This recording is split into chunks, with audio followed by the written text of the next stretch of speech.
own opinion, Wunmi is lying. She's just not telling the truth. I'm sorry about this. I know a lot of Nigerians will not like this. People will not want to hear this. She has a lot of supporters. But then again, I just think she's looking for publicity. So guys, I said I was coming to break down Wunmi's story and the open ends the story has. And in trying to do that, I realized that she has granted another interview with Arise TV. Okay, first of all, the interview she granted with Arise TV, I personally don't think it is necessary for her to have actually gone to Arise TV with her lawyer. It does not make any sense because she granted that interview with her lawyer. As you can see there, she granted it with her lawyer. She was not alone. And now, I said in my previous video I did about Very Dark Man's analysis of what she said, I mentioned that her story have been consistent so far. I must give that to Wunmi. She's had a very straight story, but as straight as this story is, as consistent as it has been, it has too many open ends. I noted 4 of them. The 3 are very key, and the 4th one is to crown up everything. First of all, as a way of introduction, it does not make any sense for Wunmi to be coming out now to come and tell us what happened to Mohbad. Mohbad has been dead for over a year. This is the 2nd year that young man has been dead. In the beginning, people felt like it was Naira Marley, it was Sammy Larry. I don't know whether Sammy Larry is the name. I don't know the guy's name, but I know there's one Sammy there. And then Zinoliski messed with those guys' career. Well, at some point, there were issues of them bullying him. I don't know, everybody heard that, and then people naturally felt it was these guys that were responsible for Mohbad's death. Now, with everything we may have narrated so far, I don't have any of their names in there. It's only Prime Boy I heard, and maybe the friends that were with him around the night that Mohbad passed.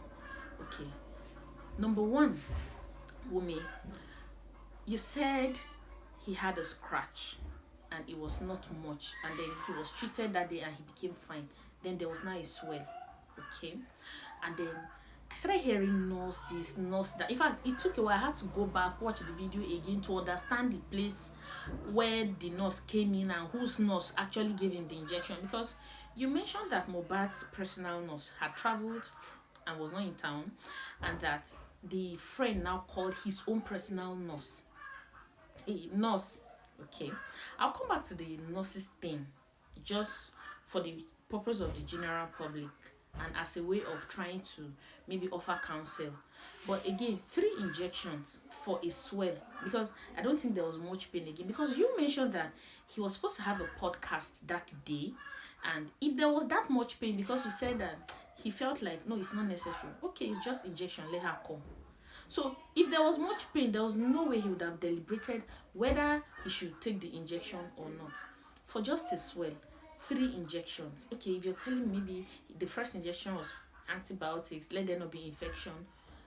The 2 other injections, and then you say he started reacting. Okay, you took him to the hospital. Okay, the car, there was mad traffic, you had to use bike.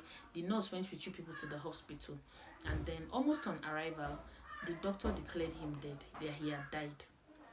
Okay, first of all, 3 injections. The second point, you now said you people now brought the dead body back home. I don't understand that, because maybe it is where I'm from. We don't keep dead body in the house.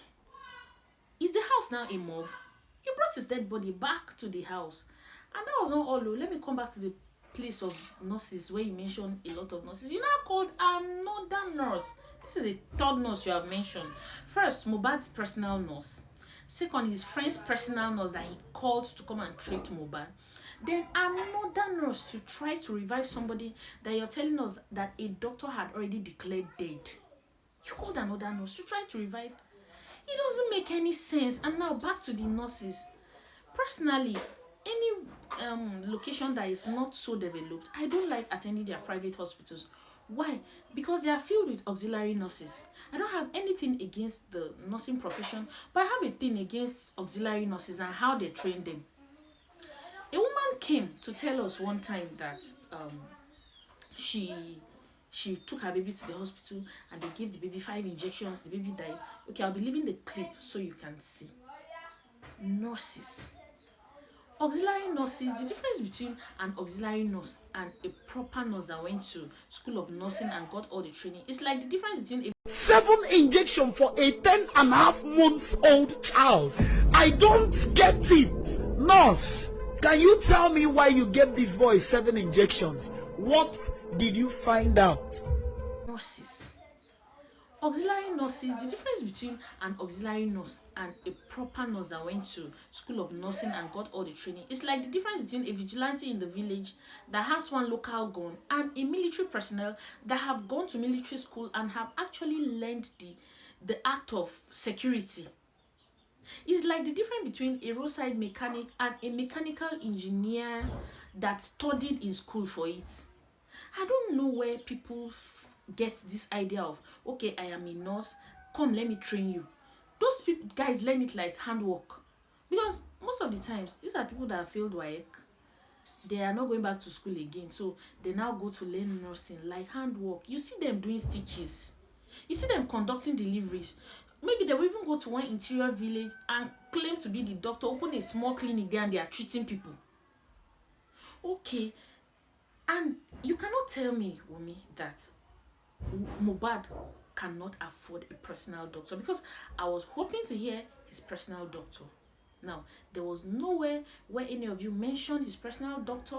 There was nowhere where you said, okay, his doctor. They said, I can't just get hearing nurse. And the nurse is living her life now. Okay. The third point I really do not understand that you mentioned to me was the point where you said that you needed to get pregnant and your father-in-law did all of that. Okay, first of all, you and your husband, you claim that you got married very early. You were 23 at the time. You were not even expecting to have a child. You didn't want a child at that time. And your father-in-law said, according to you, that the Holy Spirit ministered to him that it's the right time for you guys to actually have a child. And after ministering to him, he fasted and prayed with you for 7 days. You went to the mountain. He gave you things to eat, things to drink, just so you could get pregnant. At what age, Omomi? At 23? If a woman in her 50s or a woman in her late 40s, okay, late 40s to 50s, and maybe in her 60s, where I don't think it's possible to get pregnant in the 60s. If a woman in her 40s and in her 50s is saying, I went through all of this to get pregnant for the first time, I'll understand. It's debatable. It's proper to hear that. But at 23, did you need to do all of that before getting pregnant? Or are you trying to portray a relationship that existed between yourself and your father-in-law that did not really exist? So you had to go that route? It's only on very few occasions, or maybe hormonal imbalance or one issue or the other, that you find young ladies. It's very rare, Wunmi. It's not true. You want to get pregnant at 23 and you have to do all of that. And the fourth point that is crowning it all is that the bone of contention at the time was you were not speaking up. So of course Nigerians started looking for DNA tests. Everybody was talking about DNA tests. You vehemently refused to grant that test. Till now, as you're speaking, you have not granted the DNA test. And that issue has been so overflowed that personally, if you bring any result now, people might believe you. Me, I will not believe, because I'll think maybe you have arranged this somehow. If not, what's the big deal of trying to get a DNA test? What was so difficult about getting a DNA test if you're sure that child is from Mohbad? Well, I don't know the kind of publicity you're looking for, but I personally think your story is a sham. It's shitty. It doesn't make any sense. Too many open ends. Yes, consistent, but too many open ends. Okay, 3 injections for a swell. That was point number 1. Point number 2, you brought the dead body back to the house.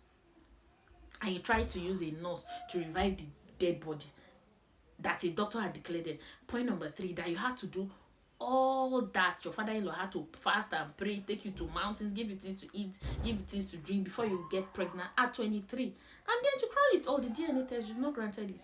Yeah, consistent but open ends. I think, personally, my own opinion, Wunmi is lying. She's just not telling the truth. I'm sorry about this. I know a lot of Nigerians will not like this. People will not want to hear this. She has a lot of supporters. But then again, I just think she's looking for publicity. I can't begin to imagine what you're going through. Losing a husband at this age, I understand. But then again, let's leave sentiments aside. That story does not make any sense at all. And with this being said, I rest my case. Please do well to subscribe to this channel, hit the notification bell, and whenever I upload the next video, you'll get notified. Cheers and have a nice day. See you in my next one.